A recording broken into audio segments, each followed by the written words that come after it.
हरे कृष्णा हरे कृष्णा कृष्ण कृष्ण हरे हरे हरे राम राम राम हरे हरे।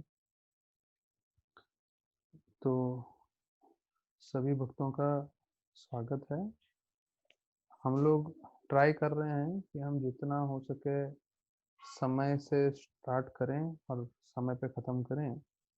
तो मैं 4 बजने के 1-2 मिनट पहले ही प्रणाम मंत्र बोल देता हूँ, जिससे हम लोग 4 बजे के समय ठीक प्रवचन स्टार्ट कर सकें। तो मैं रिक्वेस्ट करूँगा 4 बजने के 1-2 मिनट पहले ही सब लोग कनेक्ट हो जाएं, जिससे उनका कुछ भी मिस ना हो प्रवचन में। तो कल हमने देखा कि किस तरह से व्यासदेव जी को नारद मुनि की कृपा मिलती है। नारद मुनि अपना पूरा जीवन का उल्लेख करते हैं, कैसे वो जो है एक दासी पुत्र थे और फिर दासी पुत्र से उन्होंने साधु का संग लिया, उनकी सेवा की, उनसे श्रवण किया और उनका महाप्रसाद प्राप्त किया। और ये सब के कारण फिर वो जो है दासी पुत्र के होते हुए भी उनकी माता के देहांत के बाद जो है वो जंगल की ओर चले गए और ध्यान करते हुए उन्हें भगवान का दर्शन हुआ। और फिर कैसे उतना पूरा अपना जीवन भगवान के ध्यान में निकाला और फिर अगले जन्म में वो नारद मुनि बने। तो ऐसा पूरा अपना जीवन चरित्र बतलाते हैं। और उसके पश्चात जो है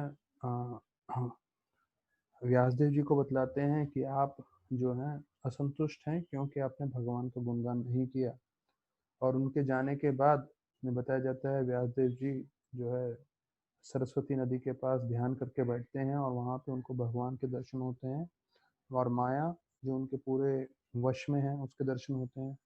और उसके साथ वो ये देखते हैं कि जीव इस भौतिक जगत में 3 गुणों से 3 गुणों के कारण जो है फंसा हुआ है और वो उसके अंदर जो है जन्म मृत्यु के चक्कर में फंसे हुए हैं। फिर बोलते हैं जीव को मालूम नहीं है कैसे निकलना है इस भौतिक जगत से और इस भौतिक जगत के चक्रव्यूह से जो 3 गुणों से बना हुआ है। तो उसके लिए वो भागवतम देते हैं, हरि कथा देते हैं। तो ये जो छठा श्लोक था 7वें अध्याय का, अनर्थ उपासनम साक्षात भक्ति योगम अधोक्षज। तो अनर्थ का जो है निकालने के लिए भक्ति योगा या भक्ति बताया गया है, जो श्रवण कीर्तन से चालू होता है। प्रभुपाद बतलाए हैं भक्ति means devotional service means it's starts with hearing and chanting, मतलब जप और भगवान का हरि कथा से। और फिर बताते हैं कि उनको नहीं मालूम है लोगों को, इसलिए उनको मार्गदर्शन करने के लिए जो है भागवतम का रचना की गई है। और फिर जो भी इस हरि कथा को सुनता है तो यस्याम वै सूर्यमाननम कृष्णम परम पुरुषे भक्ति उत्पत्ति पुंसाम शोक मोह भयापा। तो उसका असर क्या होता है, उसके जीवन से शोक मोह और भय पूरी तरह से निकल जाता है। अब देखिए एक चीज है, मैं बोल रहा हूँ पर वास्तविक रूप में मैं जो है व्यासदेव जी की वाणी जो है दोहरा रहा हूँ, जो सुखदेव गोस्वामी ने भी बताया है, सुत गोस्वामी ने भी बताया है, हमारे जितने भी परंपरा हैं सारे के सारे आचार्य बता रहे हैं। तो ये जो एक एक शब्द है उसका इतना भार है, अर्थात ये सत्य है। हम लोग को पूरी तरह से श्रद्धा होना चाहिए कि हमारे जीवन में भले ही कितना ही मुश्किल हो या तकलीफ हो, पर अगर हम इन शब्दों के हिसाब से अपना जीवन व्यतीत करें, इनके ऊपर पूरी श्रद्धा रखें, तो हमारा जीवन हमेशा सही मार्ग पर रहेगा। तो शोक मोह और भय, अभी इस परिस्थिति में सब लोग दुखी भी हैं, मोह में भी हैं और भय में भी हैं। तो अगर हमें इन तीनों से मुक्ति चाहिए तो क्या है, हमें भगवान का कथा सुनना चाहिए। और इस बात को स्थापना करने के लिए आज क्योंकि हनुमान जयंती है और जैसे मैंने बताया हुआ है, जिस जब आचार्य का आविर्भाव या तिरुभाव दिन होता है या भगवान का जयंती होता है, जन्माष्टमी या जैसे भी ऐसे दिन होते हैं, तो उस दिन हम जितना ज़्यादा कथा सुनते हैं, कथा करते हैं, तो बहुत लाभदायक होता है। तो आज थोड़ा हम जो है भागवत तो इतने दिन से सुन ही रहे हैं और आने वाले दिनों तक भी सुनते रहेंगे। पर हनुमान जी का आज जयंती है, तो उस दिन मैंने सोचा क्यों नहीं हनुमान जी के बारे में थोड़ा चर्चा करें। तो मैं इसी पॉइंट को लेके जा रहा हूँ कि कैसे शोक, मोह और भय, ये है 7वां अध्याय का 7वां श्लोक, कि कैसे जो है व्यासदेव जी के भागवत की रचना करने से या भागवतम सुनने से जीव के जीवन से, जो बद्ध जीव है उसके जीवन से शोक, मोह और भय पूरा निकल जाएगा। यही वर्णन आता है रामायण में। रावण जो है सीता को अशोक वाटिका में अलग अलग तरह से परेशान कर रहे हैं, तकलीफ दे रहे हैं, और फिर अंतिम में उनको चेतावनी देते हैं कि अगर आप मेरी बीवी बनने के लिए स्वीकार नहीं करते हो मेरा प्रस्ताव, तो मैं आपको मार डालूंगा, ऐसे करके उनको बोलते हैं। तो सीता माता बहुत ही दुखी हो जाती हैं, और उनके जो है वर्णन आता है रामायण में कि कैसे सीता माता के बहुत लंबे केश थे, लंबे बाल थे। तो सीता माता सोचती हैं इतनी तकलीफ में, इतनी परेशानी में मेरा जीवन निर्वाह करना बहुत मुश्किल है, मैं आत्महत्या कर लेती। तो अपने ही जो उनकी वेणी थी, उनके बाल थे, उससे वो एक गले में फंदा जैसा बनाती हैं और पेड़ पर डाल के जो है वो खुद आत्महत्या करने वाली होती है। फिर वहां हनुमान जी पहुंच जाते हैं। तो अब ये चीज आप ध्यान से समझिए, ये माता सीता का इतना मुश्किल की परिस्थिति थी कि वो खुद आत्महत्या करने पे आ गई थी। अब ऐसे स्थिति में, क्योंकि भौतिक जगत जैसे मैंने बताया है, भौतिक जगत अगर दुखालय है तो भगवान कभी भी उसको सुखालय नहीं बनाएंगे। जब तक आप भक्ति कर रहे हो तो ठीक है, नहीं तो इसको दुखालय का दुखालय ही रहने देते हैं। जैसे हमने सुना है कृष्ण लीला में भी किस तरह से श्यामंतक मणि की जब लीला आती है तो कृष्ण भगवान को भी लोग बुरा भला बोलते हैं कि भाई उन्होंने श्यामंतक मणि चुराई है वगैरह वगैरह। फिर उनको जो है अपना स्पष्टीकरण करने के लिए फिर जाना पड़ता है, और पूरी लीला वो आती है। तो अर्थात भगवान भी जब आते हैं तो भगवान को भी इस प्रकृति को नियम बदल सकते हैं पर बदलते नहीं है।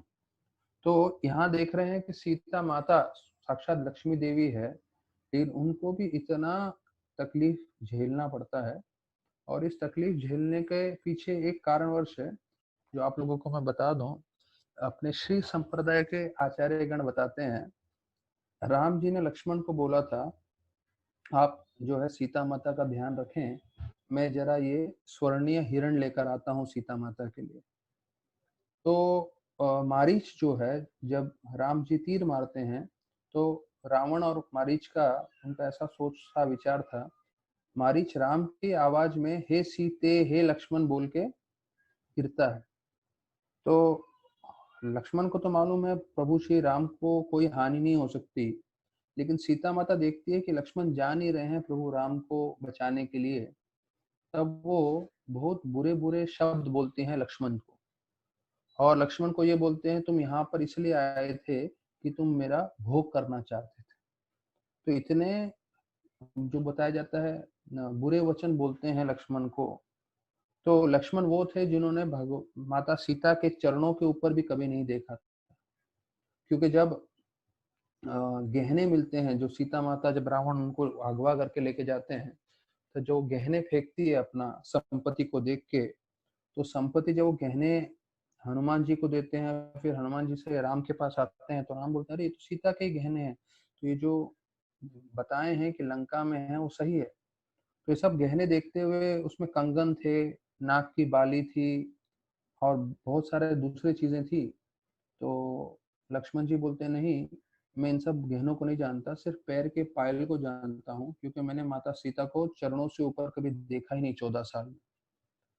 तो वास्तविक रूप में लक्ष्मण इतने शुद्ध थे कि माता को उन्होंने चरणों से ऊपर कभी देखा नहीं 14 साल में। और सीता माता ने भले ही उस परिस्थिति में ऐसा बोला क्योंकि वो चाहती थी कि राम जी को सहायता के लिए लक्ष्मण जाएं, पर उनको ऐसे दुर्वचन बोले।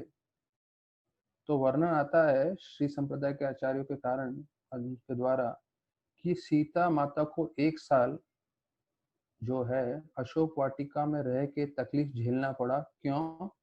क्योंकि उन्होंने वैष्णव अपराध किया था। लक्ष्मण अर्थात गुरु हैं, तो गुरु के प्रतिनिधि हैं, तो उनका अपराध किया उन्होंने। वैष्णव अपराध का फल सीता माता को भी भोगना पड़ा। तो ये चीज समझना है हनुमान जयंती के दिन कि अगर सीता माता अगर वैष्णव अपराध करती है तो उनको भी इतना तकलीफ झेलना पड़ता है। और हम इस लीला में देख रहे हैं कि कैसे वो जो है अंतिम अपना जीवन में जो है आत्महत्या करने के स्तर पर आ जाती है। तो वैष्णव अपराध से कोई नहीं बच सकता। चैतन्य चरितमृत में कृष्ण भगवान जो चैतन्य महाप्रभु, उनकी माता सची माता, वो अद्वैत आचार्य का अपराध कर लेते हैं। तो महाप्रभु बोलते हैं मैं इनको भी जो है कृपा नहीं दूंगा। क्यों? क्योंकि उन्हें अद्वैत आचार्य का अपराध किया। तो आप भगवान के अंतरंग पार्षद हो, आप भगवान के माता हो, कोई भी हो, अगर आप वैष्णव अपराध करोगे तो आपका जो है विनाश निश्चित ही है और आपको दंड पक्का मिलेगा, उसका कोई समाधान नहीं है। तो इसलिए बहुत जरूरी है हम हमेशा नम्र रहें। और नम्रता कैसे मालूम चलती है? जब व्यक्ति बात करता है, उसके शारीरिक कार्य से मालूम चलता है। उसका मन का विचार तो हम देख नहीं पाते, लेकिन उसके बात करने से मालूम चलता है। अगर जैसे ही कोई व्यक्ति एरोगेंस से बात कर रहा है, अहंकार से बात कर रहा है, मुंह पे जवाब दे रहा है किसी को, तो मालूम चलता है इसके मन में अहंकार भरा हुआ है, प्राइड भरा हुआ है, और वो अहंकार उसको लेके डूबेगा। तो जब भी आप मुंह खोल रहे हो तो आपके मुंह खोलते समय नम्रता होनी चाहिए, सहनशीलता होनी चाहिए, नहीं तो हम वैष्णव अपराध कर बैठेंगे। तो सीता माता जब अपने आप को आत्महत्या करने वाली थी, तब जो है हनुमान जी वहां पे आ जाते हैं। और हनुमान जी ये सब देख रहे थे कि रावण आता है और ये सब कर रहा है। तो अभी उसको लगता है अरे सीता माता को बचाना है और मुझे राम जी का जो है ये जो है अंगूठी है वो भी देना है। तो क्या करूं, कैसे सीता माता को रोकूं? तो ये बहुत मुख्य है जो मैंने भागवतम से लिया। क्या करते हैं हनुमान जी? तुरंत राम कथा चालू करते हैं। और राम कथा करते हुए वो एकदम छोटे हो जाते हैं, एक पत्ते के पीछे छुप जाते हैं, बताया वर्णन आता है। पत्ते के पीछे छुप के राम कथा करते रहते हैं, पूरे अयोध्या से शुरुआत करते हैं।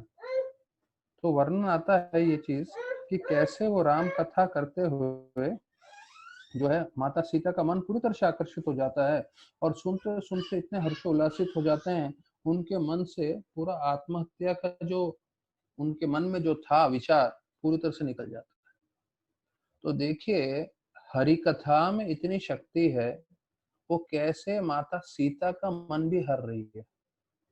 ठीक है, तो माता सीता, प्रभु श्री राम, सब लोग इससे आकर्षित हो रहे हैं और इस लीला में देख रहे हैं सीता माता आत्महत्या करने वाली, तो उनका मन बदल जाता है राम कथा सुनकर।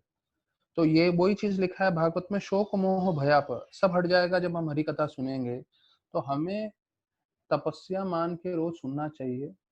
और अभी इन दिनों जब हम लोग सब बंद हैं एक घर के अंदर, तब हमें ज्यादा से ज्यादा भक्ति करके, श्रवण कीर्तन करके अपना भक्ति बढ़ाना है। तो अगर हम इस स्थिति में अपनी भक्ति बढ़ाएंगे तो हम कृष्णा को बतलाना चाहते हैं कि मैं सीरियस हूँ, मैं भक्ति करना चाहता हूँ। और इस समय जब हम लोग बंद हैं, तो बंद परिस्थिति में हम लोग ज्यादा से ज्यादा आपकी भक्ति करने की कोशिश कर रहे हैं। तो एक कथाकार का योग्यता ये होती है कि वो कथा के द्वारा जो है भगवान को सबके सामने रखना चाहता है, अपने आप को नहीं। तो महाप्रभु शिक्षण देके गए हैं, भला ना खाइबे भला ना पेरीबे। तो भला ना खाइबे मतलब जो है हमें अच्छा अच्छा नहीं खाना है, मतलब इंद्र भोग के हिसाब से नहीं जीना है, सरल जीवन जीना है। और भला ना पेरीबे का एक मतलब है कि बहुत अच्छे अच्छे वस्त्र नहीं पहनने हैं। तो इसका मतलब राधानाथ महाराज बतलाते हैं, भला वस्त्र पहनने का मतलब, अच्छे वस्त्र पहनने का मतलब ये है कि हम चाहते हैं लोग हमारी तरफ आकर्षित हो। तो भला ना पेरीबे का राधानाथ महाराज बतलाते हैं मतलब ये है कि हम चाहते हैं कि लोग हमारी तरफ आकर्षित न हो, पर वो कृष्ण की तरफ आकर्षित हो। तो वही एक कथाकार का, एक गुरु का कर्तव्य है कि वो जीव को ज्यादा से ज्यादा भगवान की तरफ जोड़ने की कोशिश करता है। तो एक पत्ते के पीछे छुपे रहते हैं छोटे हनुमान जी, और वो राम की कथा बताते रहते हैं। और फिर जब सीता माता जो है संपूर्ण रूप से आकर्षित हो जाती हैं, तब उनको जाके वो अंगूठी देते हैं और बतलाते हैं मेरे को इन्होंने भेजा है, प्रभु श्री राम ने। तो एक और मैंने कथा सुनी थी जो मेरा पर्सनल फेवरेट है, मतलब शायद मैंने आप लोग को बीच में नहीं बताया होगा, तो मैं जस्ट थोड़े थोड़े पास टाइम्स लेके ये बेड़ी हनुमान और कान फाटा हनुमान की कहानी जो है। तो ये जो है जगन्नाथपुरी की कथा है, और जगन्नाथपुरी में ये दो हनुमान जी के मंदिर हैं, बेड़ी हनुमान और कान फाटा हनुमान।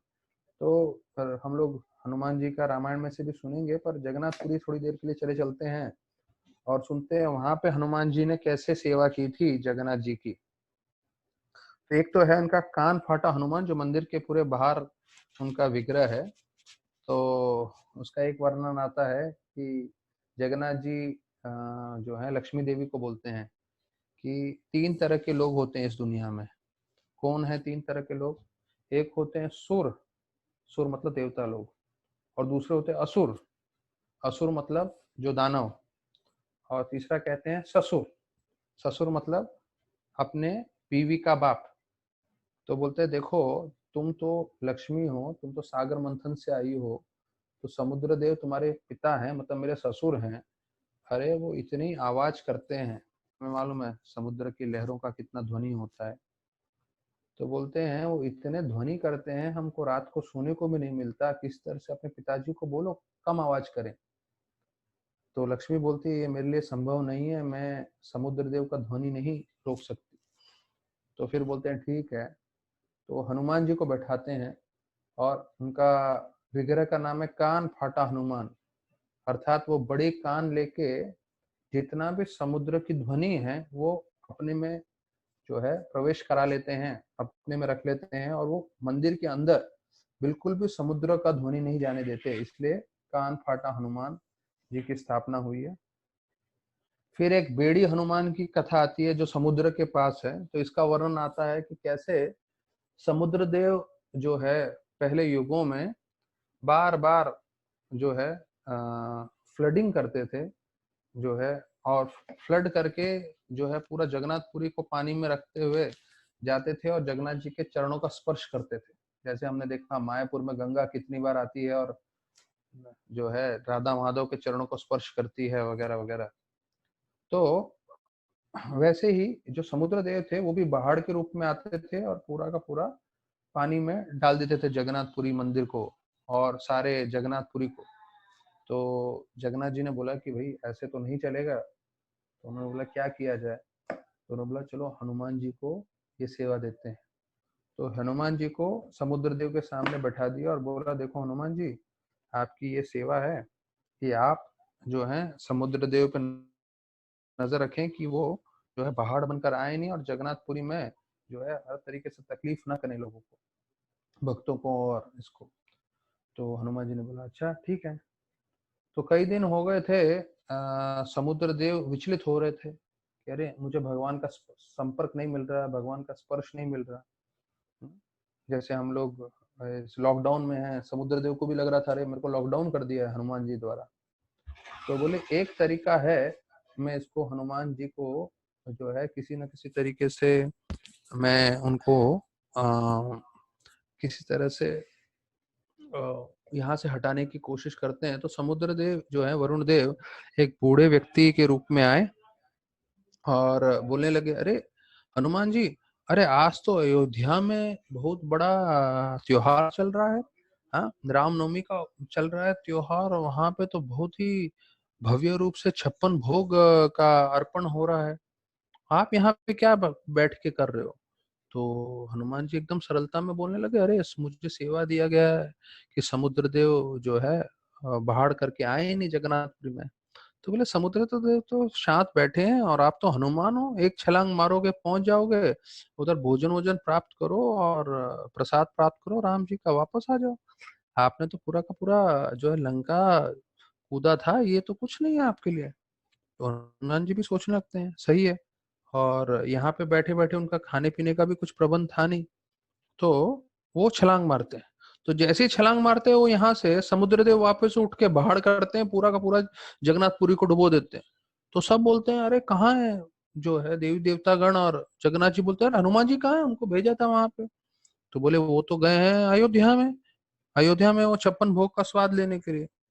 तो बोले भैया उनको यहाँ पे लाओ और आपसे उनको बांध के रखो, बांध के रखो। तो आज भी आप हनुमान का विग्रह देखोगे जगन्नाथपुरी में जो समुद्र के पास है, तो उनके चरण में बेड़ी है, अर्थात लोहे का चेन है, पैर में बांध के रखा है।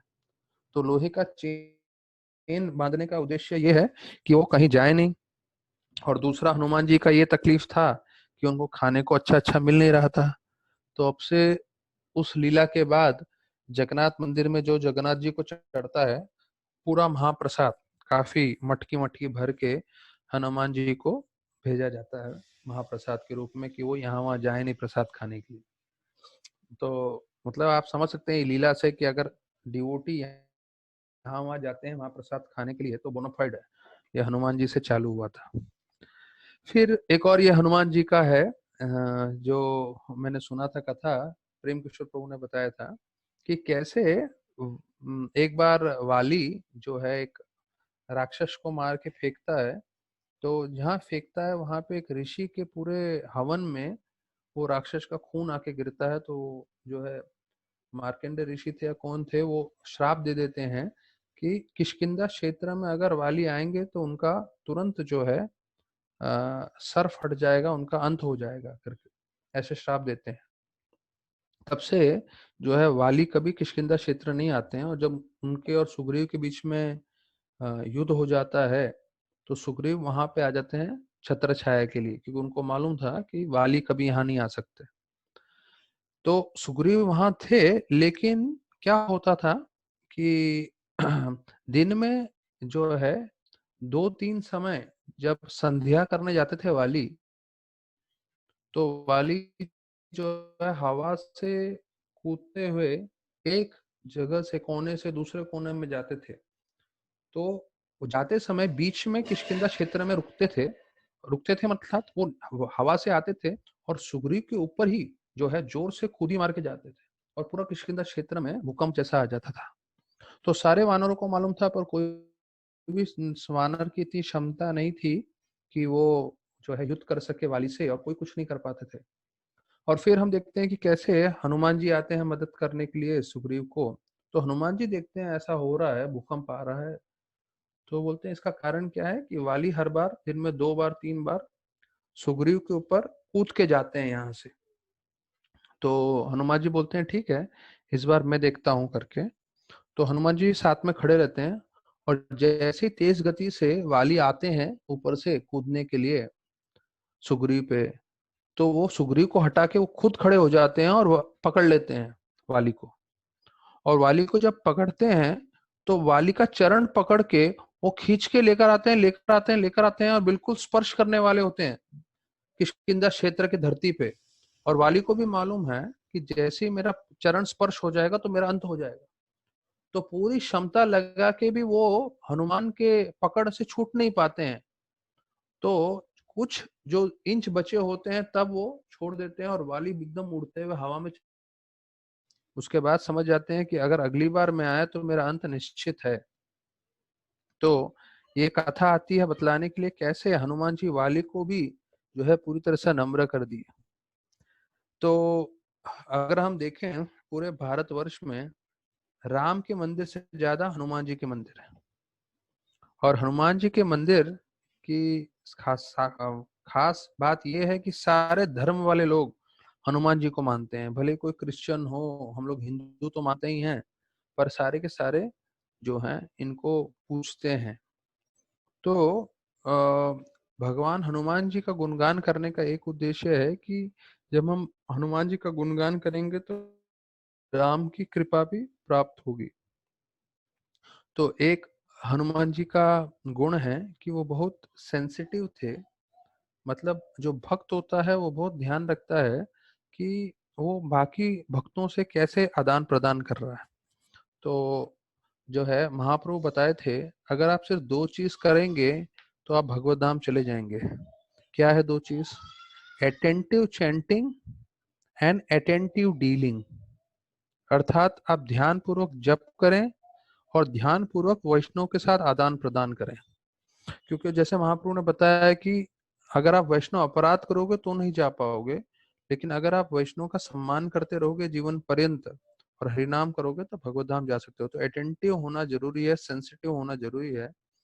तो वही जो है हनुमान जी की लीला में आता है, कैसे जो है वो उनका एक आता है कि कैसे जब सुग्रीव को लेके जाते हैं, सुग्रीव के पास राम जी को और लक्ष्मण को जब पहली बार मुलाकात किया करते हैं वो उनको, और किष्किंधा क्षेत्र में लेके जाते हैं राम और लक्ष्मण को, तो सुग्रीव क्या थे, क्योंकि वो लोग तो जंगल के ही जानवर थे, तो साल पेड़ की बड़ी सी शाखा तोड़ते हैं और रख देते हैं।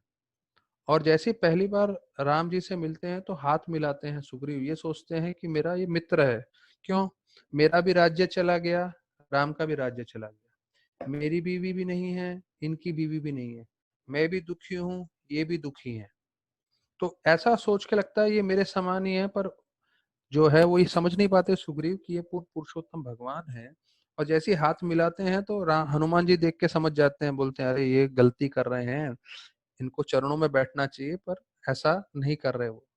और साल पेड़ को तोड़ते हैं और वो आसन बना के दे देते हैं राम जी के लिए, और राम जी बैठते ही वो भी उनके साथ बैठ जाते हैं। तो ये दूसरा गलती करते हैं सुग्रीव, क्योंकि आपको कभी भी अपने भगवान के स्तर पे नहीं बैठना चाहिए, यहाँ तक कि गुरु के स्तर पे भी नहीं बैठना चाहिए, हमेशा नीचे बैठना चाहिए। और इसमें जब वो है दूसरी गलती करते हैं तो उसके साथ राम जी के समान बैठ गए, और उसके साथ एक और गलती कर बैठते हैं, वो है लक्ष्मण के लिए आसन नहीं देते। तो हनुमान जी तुरंत इसको भांप लेते हैं, समझ जाते हैं गलती किया है, और क्या करते हैं वो तुरंत चंदन का पेड़ तोड़ते हैं और चंदन का एक बड़ी शाखा लेते हैं, वो रखते हैं और बोलते हैं अभी आप लक्ष्मण जी आप बैठिए। तो साल पेड़ और चंदन पेड़ में चंदन श्रेष्ठ होता है। तो राम जी जब देखते हैं कि मेरे भक्त के लिए मेरे से भी अच्छा आसन बना के दिया है, तो समझ जाते हैं कि हनुमान प्रामाणिक भक्त है। और तभी वो सोचते हैं अगर ये हनुमान हमारे साथ जुड़ जाए तो रावण, हम तो विश्व में सबका अंत कर सकते हैं और सब पे विजय प्राप्त कर सकते हैं करके। तो हमें एक चीज समझना है इसमें से, लीला में से, कि हमारे जीवन में हमें अत्यंत आनंद और अत्यंत दुख देने वाले हमारे सगे संबंधी ही होते हैं। अब सुग्रीव के जीवन में देखें कि जो वाली उसका भाई था, उसके साथ पहले वो लोग दोनों आनंद में रहते थे, और फिर एक राक्षस के आने से युद्ध करने के कारण वगैरह वगैरह वो सब लीला है। फिर जो है जो वाली और सुग्रीव में मतभेद हो जाता है, और फिर उसको निकाल देते हैं वो अपने राज्य से वगैरह वगैरह। तो उनको सबसे ज्यादा आनंद मिल रहा था घर वालों से, और सबसे ज्यादा दुख मिला अपने ही भाई से। तो हमारे जो रिश्तेदार हैं हमारे घर में, तो हमें उनसे बहुत ध्यानपूर्वक आदान प्रदान करना चाहिए, क्योंकि वो हमें सबसे ज्यादा आनंद और संतुष्टि भी दे सकते हैं। और अगर कुछ मतभेद हो जाए तो सबसे ज्यादा दुख हमें अपने घर वालों के कारण ही होता है। कोई बाहर वाला कुछ बोल के जाता है तो हमें बुरा अवश्य लगता है, हम जो हैं, लेकिन उससे हम ज्यादा इतने बोलते हैं ना दुखी नहीं होते। हम दुखी कब होते हैं? जब हमारे घर वाले हमें कुछ सुना देते हैं। तो बताया जाता है कि जब सुग्रीव से मिलाने से पहले जब हनुमान जी अपना रूप बदल के जाते हैं, तो हनुमान जी कौन सा रूप धारण करते हैं? तो बोलते हैं वो सन्यासी का रूप धारण करते हैं। और बताया जाता है रावण जब सीता को अगवा करने जाता है तो उसमें भी वो सन्यासी का रूप धारण करते हैं दोनों। तो यहाँ देख रहे हैं हनुमान जी ने भी सन्यासी का रूप धारण किया है, और रावण ने भी। लेकिन सन्यास में अलग वर्ग होते हैं। एक होता है भिक्षुक सन्यासी जो भिक्षा मांगता है, और एक होता है परिव्राजकाचार्य जो सब जगह प्रचार करता है। तो रावण जब सीता को अगवा करने जाता है तो परिव्राजकाचार्य बनता है सन्यासी के लिए, और जब हनुमान जी जब जाते हैं सन्यासी के रूप में तो भिक्षुक सन्यासी के रूप में जाते हैं। तो ये बतलाता है सोच पे क्योंकि रावण जो है काम भावना का प्रतीक है। जब उसने सन्यासी का रूप भी धारण किया तो नम्र सन्यासी का रूप नहीं धारण किया, भिक्षुक का रूप नहीं धारण किया, उसने परिव्राजकाचार्य का रूप धारण किया। तो जब उसके रूप में जाते हैं भिक्षुक के रूप में, तो राम उनको पूछते हैं आप कौन हैं।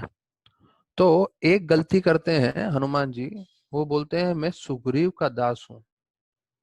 तो जैसे वो सुग्रीव का दास है बोलते हैं तो राम जी जो है बहुत उनसे दुखी हो जाते हैं, क्योंकि वास्तविक रूप में वो तो नित्य काल से राम जी के दास हैं।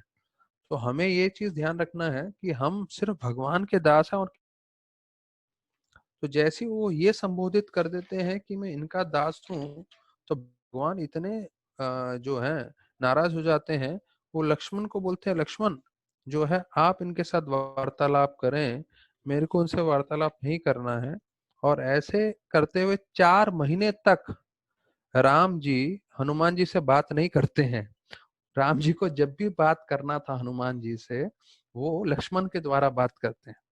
तो हनुमान जी को इतनी वो जो ऐसे सीख देते हैं इस बात की कि उनको फिर हमेशा मन में ये समझ में आ जाता है कि कभी कोई भी पूछे मैं कौन हूँ, तो कभी ये नहीं बोलना है मैं सुग्रीव का दास हूँ।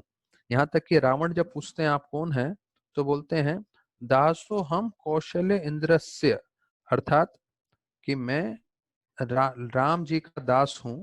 और वही चीज बतलाते हैं हमेशा। तो ये सेंसिटिव मतलब उनका इसमें था। और जब हम देखते हैं वो जब वो 800 मील 100 योजना कूदने वाले होते हैं, तब मेनका पर्वत आ जाती है, क्योंकि समुद्र देव वरुण देव बोलते हैं अरे हनुमान जी सेवा के लिए जा रहे हैं तो आपको उनकी सेवा करनी चाहिए। तो मेनका पूरी सोने की पर्वत है, तो वो निकल कर आती हैं समुद्र में से बाहर। और समुद्र से बाहर आने का उनका ये रहता है कि हनुमान जी को आराम करने का मौका दें, क्योंकि उनको 800 मील कूद के जाना है। और हनुमान जी बहुत ही सम्मान पूर्वक स्पर्श करते हैं और बोलते हैं नहीं मैं राम जी की सेवा में हूँ, मुझे सीता को ढूंढना है, तो मैं आराम नहीं कर सकता। तो बिल्कुल बहुत सेंसिटिव होके बहुत ध्यान पूर्वक उनको स्पर्श करके जाते हैं, सम्मान देते हैं मेनका को और आगे बढ़ जाते हैं।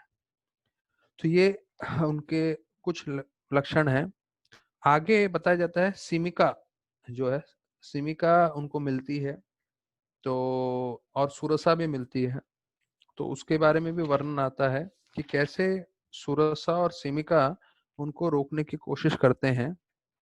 और सुरसा बताया जाता है कि उनके सामने आती है और बोलती है ब्रह्मा जी ने मुझे ऐसा वर दिया है कि कोई भी मेरे सामने आएगा उसको मेरे मुख में प्रवेश करना है। तो हनुमान जी बोलते हैं नहीं, क्योंकि मैं सेवा के लिए जा रहा हूँ। तो बोलते नहीं आपको मेरे मुख में आना ही पड़ेगा, मेरा भोजन बनना पड़ेगा वगैरह वगैरह। और ऐसे करके सुरसा जो है अपना कद बढ़ा देती है। तो अपना जितना हनुमान जी का साइज होता है तो उससे बड़ा बना देती है 10 योजना का। तो हनुमान जी उससे दुगना करते हैं 20 योजना। तो सुरसा अपने आप को 30 योजना करती है। ऐसे करते करते 100 योजना तक जाता है। और सबको कहानी मालूम है कैसे हनुमान जी एकदम छोटे होते हैं, मुख में जाते हैं, बाहर आ जाते हैं और बोलते हैं देखो मैंने ब्रह्मा जी का वर पूरा किया, आपने बोला था मुख में जाना है तो मैं मुख में चला गया, तो अभी मुझे जाने की आज्ञा दें। तो वर्णन आता है कि सुरसा जो है, जो राक्षसी थी, वो आशीर्वाद देती हैं और बोलती हैं कि तुम अवश्य ही कामयाब रहोगे अपने कार्य में। तो ये जो सुरसा है, तो उसका वर्णन आता है कि सुरसा अर्थात कंपटीशन। कंपटीशन तो हमारे मन में जब हम लोग भक्ति कर रहे होते हैं तो एक स्पर्धा रहती है। स्पर्धा मतलब कंपटीशन दूसरे भक्तों के साथ। अच्छा उसने इतना किया मैंने कितना किया। तो कंपटीशन नहीं करना है, हमें अपना ज्यादा से ज्यादा करना है और हमेशा नम्र बनना है। तो जैसे हनुमान जी एकदम छोटा रूप धारण किए, तो वैसे ही अगर कोई कंपटीशन हमसे करने की कोशिश करता है तो हमें नम्र बनना है, छोटा बनना है और बोलना है भाई आप आगे बढ़िए, मुझे कंपटीशन में कोई इंटरेस्ट नहीं है। फिर बताया जाता है सिमिका जो है वो रावण जी ने उसे खास विशेष रूप से रखा था। और बताया गया है कि रावण ने बोल के रखा था कि कोई भी आएगा यहाँ पे लंका में प्रवेश करने के लिए, भले वो कोई देवता हो या कोई भी हो, तुम्हें उसे नष्ट करना है। और सिमिका की शक्ति हमें मालूम है कैसे वो परछाई को पकड़ लेती थी। तो उसने हनुमान जी को पकड़ लिया और खींचने लगी नीचे, और उसने भी बोला कि ब्रह्मा जी ने मुझे भी वर दिया है, मेरे मुख में आपको जाना ही पड़ेगा। तो ये संपूर्ण रूप से राक्षसी थी और वो हनुमान जी का अंत करना चाहती थी। तो हनुमान जी तुरंत जाते हैं उसके मुंह में, और वहां से उसके हृदय में जाके जो है पूरा उसका हृदय को फाड़ देते हैं, फिर पेट में जाके उसके आंतड़ियों को फाड़ देते हैं, और फिर उसको मार के तुरंत जो है वापस से हवा में आते हैं और निकल जाते हैं। तो सिमी का मतलब द्वेष। तो द्वेष ही एक ऐसा अवगुण है जो हम भगवान की सेवा में नहीं इस्तेमाल कर सकते। तो हमें किसी से भी द्वेष नहीं करना है। कभी हम देखते हैं किसी और भक्त को ज्यादा सुविधा मिल गई, किसी भक्त को ज्यादा फैसिलिटी मिल गई, उसका नाम ज्यादा हो गया, तो हम उससे द्वेष करने लगते हैं। और द्वेष का फलस्वरूप क्या है? हम उस भक्त को पतन कराना चाहते हैं, उसका फॉल डाउन कराना चाहते हैं, उसको नीचे खींचना चाहते हैं, जैसे सिमिका हनुमान जी को नीचे खींच के ले। तो उसे हमें अपने हृदय से पूरी तरह से निकालना है, और हमें जो है गुणगान करना चाहिए सभी भक्तों का। एक चीज बताया जाता है कि अ, ज्ञान का, एजुकेशन का और लर्निंग का, ये दो चीज का कोई अंत नहीं है। क्योंकि जैसे जैसे समय बीतता जाएगा तो इसका कोई अंत नहीं है। मतलब पूरे जीवन पर्यंत हम लोग जो हैं ज्ञान प्राप्त कर सकते हैं और कुछ सीख सकते हैं। तो अगर कोई इसको लगता है कि नहीं मुझे ज्ञान है और मुझे कुछ सीखना नहीं है, तो इसका मतलब बतलाते हैं कि a person is living in fools paradise. मतलब वो बहुत मूर्ख व्यक्ति है जो ये सोचता है नहीं मुझे अभी कुछ सीखने की जरूरत नहीं है, मुझे आगे बढ़ने की जरूरत नहीं है।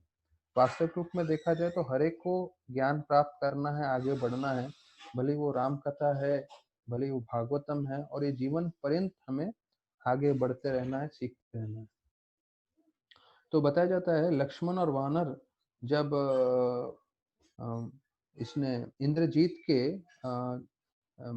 अस्त्र से मूर्छित हो जाते हैं, तो बताया जाता है कि संजीवनी लाना था, और संजीवनी जो है अगले दिन के सूर्योदय से पहले देना था। और अगर वो नहीं देते हैं तो उससे लक्ष्मण और वानरों का अंत हो सकता था। तो इसलिए हनुमान जी को बोला जाता है वो लेने के लिए। अभी ये जो छलांग था, हमें इतना मालूम है लंका 800 योजन का था, पर ये जो छलांग था वो इससे भी लंबा था, लंका से भी ज्यादा। क्योंकि लंका सिर्फ 800 योजन था, पर ये पूरा भारतवर्ष उनको कूद के जाना था। क्योंकि रामेश्वरम में थे, और रामेश्वरम से उनको जो है सीधा हिमाचल प्रदेश में आना था, शिमला में, जो जहाँ पे उनको ये द्रोणाचल पर्वत पे संजीवनी मिलने वाला था। तो आज भी बताया जाता है वहां पे वाकू हनुमान का विग्रह है, और वहां पे आज भी उनको पूजा जाता है कि यहाँ से संजीवनी लेके गए। तो ये कथा आती है दूसरा जानने के लिए कैसे हनुमान जी ने और भी बहुत बड़े बड़े कार्य किए थे और बड़ी बड़ी छलांग लगाई थी। और एक और वर्णन आता है कि आ, वो जब है गोवर्धन को भी उठा लिए थे वृंदावन से, उठाने वाले थे, तब आकाशवाणी होती है जब वो सेतु बना रहे थे, तो आकाशवाणी होती है कि इसे आपको नहीं उठाना है, ये खास भगवान कृष्ण की सेवा के लिए है। तो हनुमान जी उसको स्पर्श नहीं करते हैं, सम्मान देके आगे निकल जाते हैं। तो हनुमान जी के बारे में एक और चीज बताया जाता है कि वो चिरंजीवी हैं। चिरंजीवी अर्थात राम जी ने उनको ये कहा था कि जब तक ये पृथ्वी है तब तक आप भक्तों को प्रार्थना स्वीकार करने के लिए, उनकी रक्षा करने के लिए, उनको उत्साह देने के लिए आप यहीं पे रखिए। तो इसलिए कई लोग ये भी मानते हैं कि हनुमान जी हमारी प्रार्थना तुरंत सुन लेते हैं। तो हमें हनुमान जी का प्रार्थना करना चाहिए। तो आज का दिन है, कथा समाप्त होने के बाद हम लोग 5 बजे अंत करेंगे। तो सब लोग हनुमान जी से प्रार्थना करें कि जैसे वो भक्ति में लगे हैं हमें भी लगाए रखें। क्योंकि अभी हम लोग संघ में नहीं हैं। पहले हमारे पास संघ था तो बहुत आसान था, अभी संघ नहीं है, लॉकडाउन के चक्कर में है। संघ इसी मोबाइल के द्वारा है, तो कम से कम इसमें हम लोग सीरियसली संग लें और भक्ति करें। तो एक चीज अच्छा मैंने एक कथा में सुनते हुए मैं सीख रहा था कि जब भी हम किसी भौतिकवादी व्यक्ति की प्रशंसा करते हैं भौतिकवादी व्यक्ति का हम श्रवण करते हैं, हम देखते हैं, तो उसका कुछ फल नहीं मिलता, जो प्रभुपाद जी भी भागवतम में लिखते हैं। हम लोग ने पढ़ा कि जब हम if we hear to the activities और the politics of a dying man, उसका कोई फायदा नहीं है। प्रभुपाद जी लिखते हैं भागवतम में कि एक मानव का आप सुनोगे जो भी लीला कर रहे हैं, तो उससे कुछ कल्याण नहीं होगा। तो अगर आप, मैं इसका आपको एक उदाहरण देता हूं कि अगर आप किसी भौतिकवादी व्यक्ति का बारे में श्रवण करते हो, उसके बारे में उनको देखते हो, उनके बारे में सुनते हो, तो आपके जीवन में अच्छा परिवर्तन बिल्कुल नहीं आएगा, उल्टा बुरा परिवर्तन ही आएगा। अच्छे गुण कभी नहीं आएंगे। उदाहरण के रूप में अभी हनुमान जयंती है, हम लोग सब एकत्रित हो रहे हैं, हनुमान की कथा सुन रहे हैं। हम लोग ने उससे पहले बहुत सारे फिल्म देखे हैं, बहुत सारे मूवीज देखे हैं। हाँ, और मूवी में अलग अलग हीरो को देखे हैं वगैरह वगैरह। तो ऐसा नहीं है कि अगर हमने किसी हीरो को देखा तो उसमें हीरो के क्वालिटीज हमारे में आ गए, या अमिताभ बच्चन को देखा तो अमिताभ बच्चन का जो है गुण हमारे में आएगा, नहीं। इससे हमारा मन प्रदूषित ही होगा, हम भगवान को ही भूलते रहते हैं। इसलिए राधानाथ महाराज ने अपने पूरे जीवन में एक भी पिक्चर देखा नहीं है, एक भी पिक्चर उन्होंने देखा ही नहीं है, पूरा जीवन उन्होंने भक्ति ही किया है। तो आप मटेरियल हीरो को देखेंगे या मटेरियल क्रिकेट स्टार को देखेंगे तो उनके कोई गुण नहीं आएंगे आप में। उनका श्रवण करेंगे, उनका क्रिकेट मैच देखेंगे, पिक्चर के डायलॉग सुनेंगे हीरो लोगों के, उनका श्रवण और दर्शन करने से जो है आपको कुछ उनके गुण नहीं आएंगे। लेकिन भगवान के भक्तों का श्रवण कर रहे हैं, भगवान का कथा सुन रहे हैं, तो उससे भगवान के गुण आएंगे। तो देखिए, हम लोग को श्रवण कीर्तन करना ही है। हम भौतिकवादी लोगों का करेंगे तो उसका हमारा मन और खराब होगा, कुछ गुण नहीं आएंगे। लेकिन अगर हम हनुमान जी का, भगवान श्री राम का, कृष्ण का, पूरा भागवत का श्रवण करते हैं, तो भगवान का संग का फायदा होगा और हमारा शुद्धिकरण होगा। अभी हमें सोचना है हमें किसका संग करना है और किसका श्रवण करना है। तो एक और नाम है हनुमान जी का, जितेंद्रिय, अर्थात उनकी मन और इंद्रियां पूरी तरह से वश में है। तो जब लंका पहुंचते हैं वो छलांग लगा के, तो दिन के समय पहुंचते हैं वो। तो दिन के समय पहुंचने के बाद जो है वो रात्रि तक रुकते हैं, क्योंकि उनको लगता है दिन में प्रवेश करना लंका में संभव नहीं होगा। तो वो आतुरता नहीं दिखाते, उन्होंने सबसे बड़ा छलांग लगाया है जो किसी भी वानर की क्षमता नहीं थी। अंगद भी बोलता है कि मैं एक बार छलांग लगा सकता हूँ पर वापस नहीं आ सकता। जामवंत बोलते हैं जब मैं जवान था तो मैंने वामन जी का 21 बार जो है पूरी सृष्टि का परिक्रमा किया था, पर मैं अभी बूढ़ा हूं, मैं नहीं कर सकता। लेकिन जामवंत बोलते हैं कि नहीं हनुमान आप कर सकते हो। तो उन्होंने छलांग लगाई थी, लेकिन छलांग लगाने के बाद भी उनमें धैर्य था, पेशेंस। तो जैसे उपदेशामृत में रूप गोस्वामी बताते हैं, उससे निश्चय धैर्य, तो उनमें धैर्य था। तो वो कामयाब थे छलांग लगाने में, लेकिन कामयाब होने के बाद उनमें धैर्य था, वो रुके रहे रात तक और तुरंत प्रवेश नहीं किया, रात को प्रवेश किए। तो भक्तगण बताते हैं कि सक्सेस इन अवर हेड, जो है हमारे मन में जो है कामयाबी घुसनी नहीं चाहिए। हमें हमेशा जो है नम्र बनाए रहना चाहिए। फिर जो है उनकी इंद्रियां वश में है, कैसे मालूम चलता है कि जब वो रात्रि के समय में लंका में सीता को ढूंढते हैं, तो वो सब लंका के शिविर में जाके, महल में जाके सब स्त्रियों को देखते हैं जो सोए हुए अवस्था में रहते हैं। और लंका के राजा रावण ने अलग अलग जगह से अपनी रानियों को लेकर आए थे और सब एक से एक खूबसूरत थी। और बताते हैं वाल्मीकि मुनि पूरा वर्णन करते हैं उनके आभूषणों का, उनके सौंदर्य का। और जब उनको ऐसे अवस्था में देखते हैं तो हनुमान जी सोचते हैं, अरे मैं तो ब्रह्मचारी हूँ और मैं दूसरों की लंका में प्रवेश करके रावण की बीवियों को देख रहा हूँ, तो ये सही है क्या? फिर वो खुद ही जवाब देते हैं, मैं अपने इंद्र भोग के लिए नहीं देख रहा हूँ, मुझे सीता माता को ढूंढना है, इसलिए रात के समय में मैं इनको देख रहा हूँ। तीसरा वर्णन आता है कि जब सीता माता बोलती है उनको कि अरे अशोक वाटिका में, अरे आप तो यहाँ पर आ गए पर दूसरे वानर आ पाएंगे क्या? तो उसका दो जवाब देते हैं वो। पहला बोलते हैं मेरी तो कोई क्षमता नहीं है। उदाहरण देते हैं कि जब कोई तीर मारता है तो आप तीर की प्रशंसा नहीं करते, आप ये बोलते हो किसने तीर मारा। जो जिसने तीर छोड़ा है आप उसकी जो है महिमा गाते हैं और बोलते हैं वाह, आपकी शक्ति से तीर इतना दूर गया। तो बोलते हैं मैं राम का दूत हूँ, राम जी ने मुझे भेजा है, तो उनकी महिमा है। और दूसरा, सीता माता को ये नहीं बोलते कि देखो मैं सबसे शक्तिशाली हूँ, कोई वानर जा नहीं पाया, मैं अकेला ही जा पाया हूँ। उनका क्या जवाब रहता है सीता माता को? वो बोलते हैं जितने भी वानर हैं सब मेरे, या तो मेरे से बेहतर हैं, मेरे से अच्छे हैं, शक्तिशाली हैं, या मेरे समान हैं। कोई भी वानर मेरे से कम शक्तिमान नहीं है। तो ये बतलाते हैं कैसे उनका मन पूरी तरह केंद्रित था, पूरी तरह नम्र थे, और उनके व्यवहार में हमेशा मालूम चल रहा था कि वो शक्तिशाली होने के बावजूद भी अपने आप को हमेशा नम्र मानते थे। तो ये और एक हनुमान जी का गुण है। फिर बताया जाता है कि जब वो बात करते हैं तो बात करते समय जो है राम जी से, राम जी पहचान लेते हैं कि कैसे उनको चारों वेदों का ज्ञान है। तो हमारे भारतवर्ष में वेदी, द्विवेदी, त्रिवेदी, चतुर्वेदी, ये सब सरनेम है लोगों का। तो इसका मतलब ये है कि चतुर्वेदी मतलब चार वेदों का ज्ञान है, त्रिवेदी मतलब तीन वेदों का ज्ञान है। पर सिर्फ नाम के लिए है, अधिकांश समय लोगों को तो रहता नहीं है। यहाँ तक कि वेदी का एक और मतलब है स्टेशन। तो एक बार तो बता रहे थे एक भक्त जो है, त्रिवेदी और चतुर्वेदी का ये मतलब है वो एक स्टेशन से दूसरे स्टेशन जाके फास्ट, स्लो ट्रेन से फास्ट ट्रेन पकड़ सकता है। तो द्विवेदी मतलब दो स्टेशन भाग सकता है, त्रिवेदी मतलब तीन स्टेशन पे भाग सकता है, और चतुर्वेदी मतलब चारों स्टेशन पे भाग सकता है। तो ऐसा एक प्रसंग बताए थे।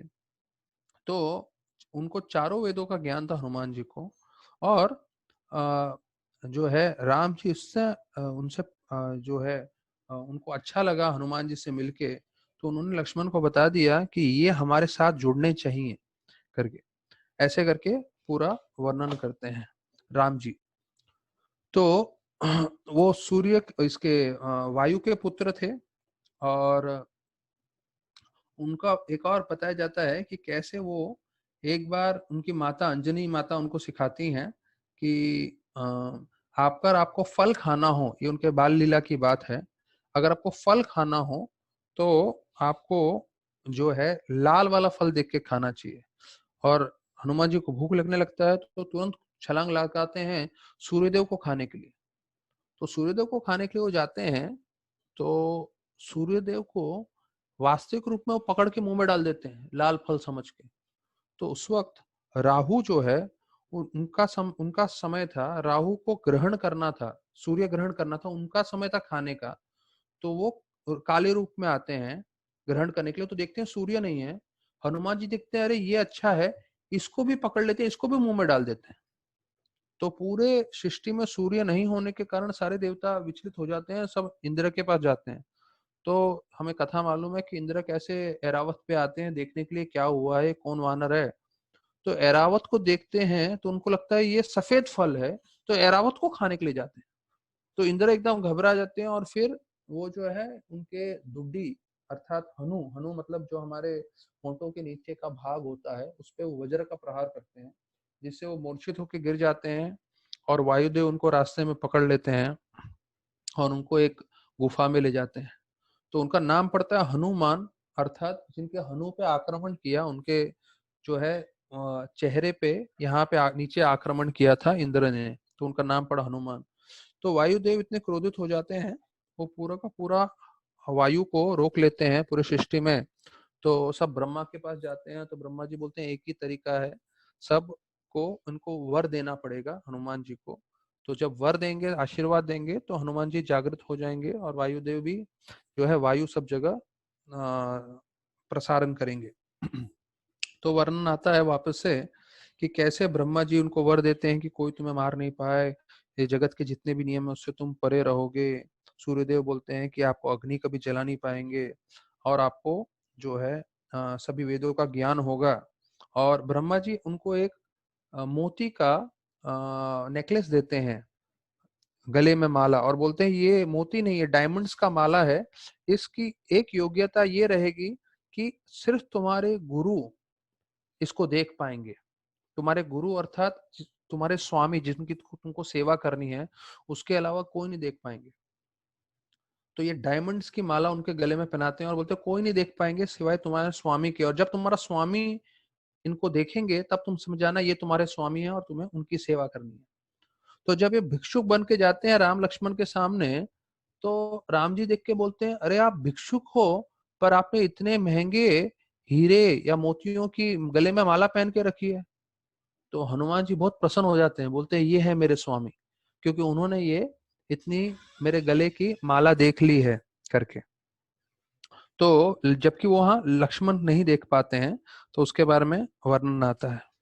तो एक और उसके कहते हैं कि भीम जब सौगंधि का फूल लेने के लिए जाते हैं, तो हनुमान जी एक वृद्ध वानर के समान आते हैं, और वृद्ध वानर के समान वो आके उनके मार्ग में रहते हैं और बोलते हैं मैं वृद्ध वानर हूँ, ये मेरा जो पूंछ है वो आप हटा दो करके। तो हनु भीमसेन जिनमें 10,000 हाथियों का बल होता है, तो बोलते हैं मैं तो तुरंत हटा दूंगा करके एक हाथ से हिलाने की कोशिश करते हैं, पर हिला नहीं पाते। फिर दोनों हाथ लगाते हैं तब भी नहीं हिला पाते हैं। फिर दोनों पूरी शक्ति लगाने के बाद जब नहीं हिला पाते हैं, तो हनुमान जी समझ जाते हैं कि ये जो है बहुत शक्तिमान है और मेरे पूजनीय जो है भगवान ही हो सकते हैं। तो वो भी वायुपुत्र थे, तो समझ जाते मेरे बड़े भाई हैं, प्रणाम करते हैं और पूरा आशीर्वाद देते हैं उनसे।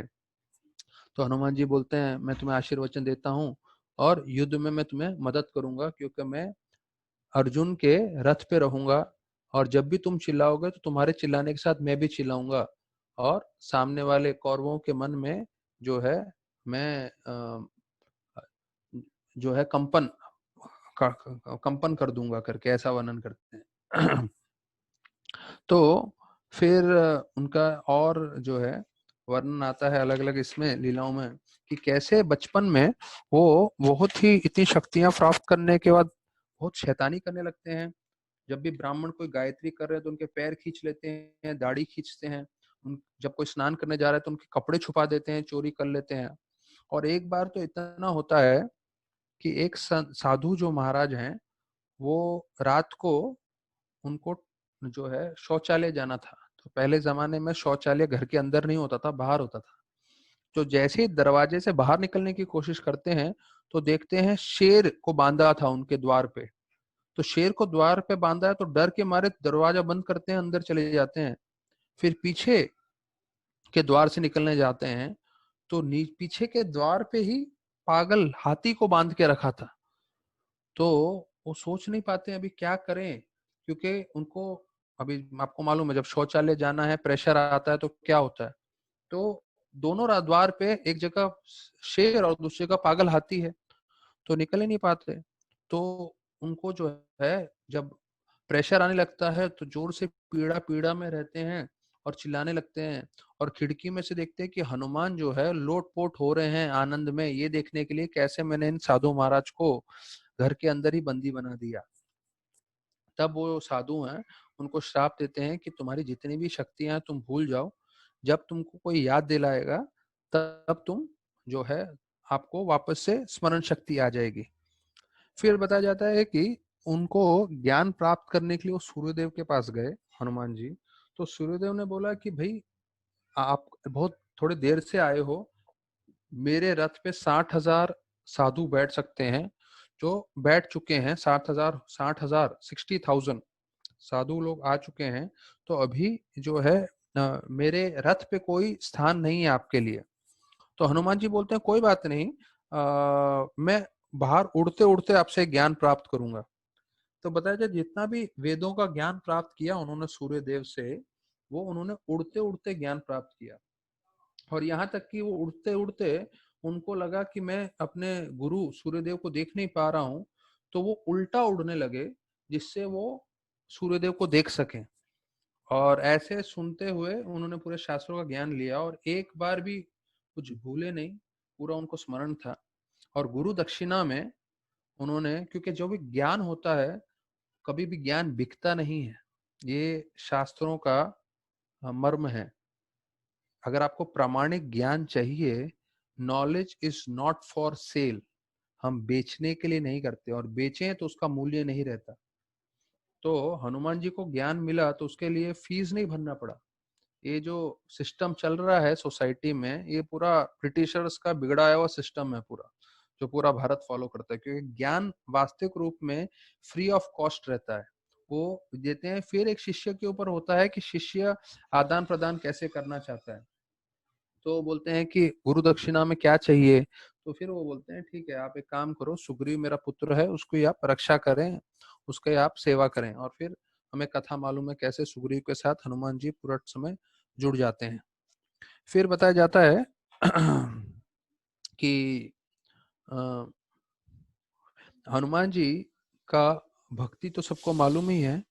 तो भक्ति, शक्ति, युक्ति और मुक्ति, चार चीजें हैं जो बहुत जरूरी है, क्योंकि भक्ति बिना शक्ति के आगे ज्यादा बढ़ नहीं सकता। तो भक्ति के साथ शक्ति बहुत जरूरी है। शक्ति अर्थात जो है भौतिक चीजों का सपोर्ट, जैसे धन इत्यादि है।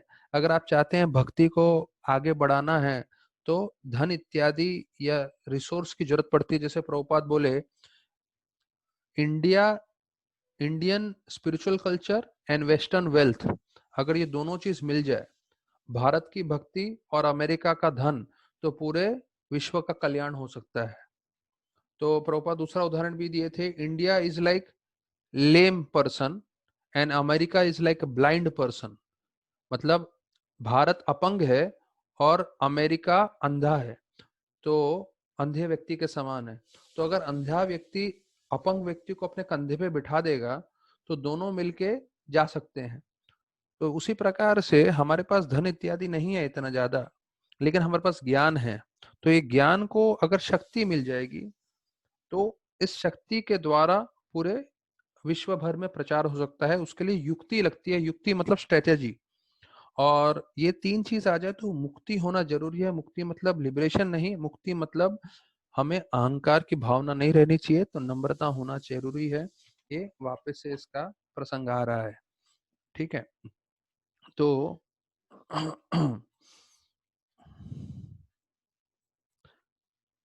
एक वर्णन आता है कि कैसे महेंद्र पर्वत पे थे हनुमान जी, और हनुमान जी वहां से जब छलांग लगाते हैं तो अपना कद बढ़ाते हैं। तो कद जो है वो इतना विस्तार पूर्वक कर देते हैं, और जब वो उसमें पूरी तरह से जोर लगाते हैं तो महेंद्र पर्वत के नीचे से इतना प्रेशर होने के कारण सोने और चांदी का बहाव निकलने लगता है। और जब वो छलांग लगाते हैं तो बताया जाता है पेड़ वेड़ कितने सब जो है उनका गति से, जब उन्होंने छलांग लगाई, वो सब खींचते हुए चले जाते हैं काफी देर दूरी तक, और वो समुद्र में गिरते हैं। तो वो बताया जाता है जब हनुमान जी ऐसे कूदते हैं तो पूरे के पांच जो प्रकृति की चीजें हैं सबको इस्तेमाल करते हैं। वायु, क्योंकि वो वायुपुत्र थे। फिर हवा, क्योंकि हवा मतलब हवा के बाद वो जो होता है आसमान, तो वहां से कूदते हुए जाते हैं। फिर जो है भूमि, भूमि अर्थात माता सीता को बचाने जा रहे हैं। और अग्नि का प्रयोग करते हैं वो लंका को जला के। तो एक आनंद प्रभु ने शॉर्ट में काफी इसके बारे में बताया। अभी कोरोना वायरस चल रहा है तो मैं आपको थोड़ी देर में वो बताऊंगा, फिर एक हनुमान जी का छोटा स्टोरी बता के अंत करूंगा। कि ऐसे समय में भक्तों को चाहिए कि वो ज्यादा से ज्यादा हरि नाम करें, जप करें, कीर्तन करें। ऐसा समय में समय बर्बाद न करें, क्योंकि कर्मी लोग मैं जानता हूँ रात को 2-2 बजे तक पिक्चर देख रहे हैं। पिक्चर देख के आराम से उठ रहे हैं, बोल रहे हैं कुछ कार्य तो है नहीं, जाना तो नहीं है कहीं बाहर। तो ऐसे समय का जो है सदुपयोग करें। और जो लोग सीरियस नहीं है भक्ति में, इस समय है सीरियस होने का। भले ही हम भक्तों का संग नहीं ले पा रहे हैं, बट लेकिन वास्तविक रूप में से देखा जाए तो हम लोग जो हैं श्रवण मात्र से ज्यादा से ज्यादा संग ले सकते हैं। फिर हमें ये भी नहीं मालूम 21 दिन के बाद क्या होगा, तो हम पूरी तरह से कृष्ण पे निर्भीत हैं। तो जब हम कृष्ण पे निर्भीत रहेंगे तो जैसे हमने सुना शोक मोह भयाप, तो ये सब निकल सकता है। तो अभी देखिए कब ये कोरोना वायरस जाएगा किसी को मालूम नहीं है। हम लोग को लगता था कि हम काफी चीज वश में कर सकते हैं, पर ना ही कोई इसकी दवाई है और ना ही कोई टेक्नोलॉजी है। हमें लगता था कि भाई हमारे पास पैसा है या हमारे पास कॉन्टैक्ट्स है या जो कुछ भी है, पर कोरोना वायरस की स्थिति आ गई है, अगर आप कितना भी पैसा हो तो आपको बचा नहीं सकते। तो कोरोना वायरस एक तरह से मृत्यु ही है जो सबके सर पे मंडरा रहा है। तो प्रश्न ये उठता है, क्या हम तैयार हैं इसके लिए? अगर आप तैयार हैं कि नहीं हैं, दोनों स्थिति में आपको कृष्ण का शरण लेना चाहिए। तो आप जो है शोक मोह भय से निकल सकते हैं, नहीं तो आप पूरी की पूरी तरह से इससे जकड़ जाएंगे, फ्रस्ट्रेट हो जाएंगे। तो हमने देखा माता सीता भी इससे बची नहीं है, तो हम कैसे बच सकते हैं? ठीक है। और अभी महाराज बताते हैं कि अगर किसी को भक्तों का संग ना मिले, तो भले वो 64 माला करे, 4 नियम पालन करे या उसको शास्त्र का ज्ञान हो, लेकिन वो ज्यादा समय टिकेगा नहीं। और कोई जप नहीं करता, 4 नियम पालन नहीं करता, शास्त्रों का ज्ञान नहीं है, लेकिन वो भक्तों के संग में है, तो धीरे धीरे धीरे उसको कृष्ण प्रेम की भी प्राप्ति हो सकती है। तो दोनों में अंतर देखिए कितना है। तो उसी प्रकार से अभी हमें भक्तों का संग नहीं मिल रहा, क्योंकि हम लोग यहाँ लॉकडाउन में हैं। पर प्रभुपाद जी बोले थे, मैं कभी जाऊंगा नहीं इस भौतिक जगत को छोड़ के, I will live always through my books. मैं किताबों के द्वारा हमेशा रहूंगा। तो अगर हमें चाहिए तो हम प्रभुपाद जी का संग ले सकते हैं इस समय, ज्यादा से ज्यादा प्रभुपाद के ग्रंथों को पढ़ सकते हैं, और जो है हम शुद्धिकरण कर सकते हैं। क्योंकि अगर आप भक्ति नहीं करोगे तो ये समय ऐसा समय है, साधुओं का संग भी नहीं है, हमारे सारे अनर्थ बाहर आते रहेंगे, हम सब गलत कार्य भी कर सकते हैं। तो हमारे पास बहुत ज्यादा समय है ऐसा लग रहा है हमें, क्योंकि हम 21 दिन घर में हैं। लेकिन उस समय का सदुपयोग करें, दुरुपयोग नहीं करें। तो महाराज बताते हैं, कौन है डिवोटी? डिवोटी की परिभाषा क्या है? अगर कोई भक्त अकेला है और अकेला रह के कृष्ण भक्ति कर सकता है, वो भक्त की परिभाषा है। अर्थात when a person is alone and he can be Krishna conscious, that is a devotee. ठीक है। तो ये ये थोड़ा आनंद प्रभु ने हैवी बोला था, मैं एक हैवी चीज बोल रहा हूँ। हम सबको अपनी औकात मालूम चल जाएगी अभी इन दिनों में। पहले 15 दिन जा चुके हैं और 6-7 दिन बाकी हैं। हमारा क्या चेतना है सबको मालूम चल जाएगा इन दिनों में, कि हम क्या कर रहे हैं, हमारी सोच क्या है, हमारा विचार क्या है, हम कितने फ्रस्ट्रेटेड हैं या हम कितने कृष्ण भक्ति में लगे हुए हैं। तो ये आखिरी में आपको कहानी हनुमान जी की सुना के आज विराम दूंगा। एक बार बताया जाता है, एक भक्त आके बोलते हैं, अरे मैं तो राम जी से मिला था अयोध्या में, और वैकुंठ में जहाँ उनका अयोध्या है, वहां पे मैंने देखा एक बहुत बड़ी किताब में मेरा नाम था, और उस किताब में आपका नाम ही नहीं है हनुमान जी। तो बोले वो किताब क्या है? तो उस पे लिखा हुआ है, जो जो भक्त राम जी को याद करते हैं उनका नाम लिखा हुआ है, और उसमें बहुत सारे भक्तों का नाम है, और मेरा नाम तो था ही, पर हनुमान जी आपका नाम नहीं था। तो हनुमान जी जाते हैं राम जी से मिलने के लिए, और राम जी को बोलते हैं, आपके पास ऐसी कोई बड़ी किताब है क्या जिसमें सब भक्तों का नाम लिखा हुआ है? बोले हाँ। तो बोले इस किताब का महत्वपूर्णता क्या है? तो राम जी बोले, ये वो किताब है जहाँ पे सारे भक्त लोग मुझे याद करते हैं। तो हनुमान जी देखे और बोले, अरे मेरा नाम तो नहीं है इसमें। तो राम जी बोले, ये वो किताब है जहाँ पे मेरे भक्त मुझे याद करते हैं, पर मेरे पास एक दूसरी किताब है, छोटी किताब, जो मैं अपने पास रखता हूँ, जिसमें मैं अपने भक्तों को याद करता हूँ। और वो छोटी किताब खोल के दिखाते हैं और बोलते हैं, ये देखो। और उसमें पहला नाम हनुमान जी का था। तो भक्तिनाथ ठाकुर भी ये बोल के गए हैं, don't try to see Krishna, try to serve Krishna in such a way that Krishna wants to सी।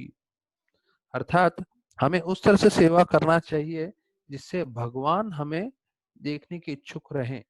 तो मेरे को ये रिक्वेस्ट है सभी भक्तों से अभी हनुमान जयंती पे, कि हम सब प्रार्थना करें हनुमान जी से, कि हनुमान के जैसे हम भी एक दास का भाव रखें। और संपूर्ण रूप से वो पूरी तरह से उन्होंने ब्रह्मचर्य का भी पालन किया था, जो बहुत मुश्किल है, विशेष रूप से वानरों में। तो इतनी भक्ति थी उनकी, इतनी शक्ति थी। तो हम भी राम जी को प्रसन्न कर सके, वैष्णव को प्रसन्न कर सकें, और जितने भी हमारे मन में अनर्थ हैं उनका हम दमन कर सकें। और हमेशा दासत्व का भाव बनाए रखें, हमेशा नम्रता बनाए रखें, और हमारा जीवन का एक एक पल आज भगवान की सेवा में जाए और इंद्र भोग से हम बचे रहें।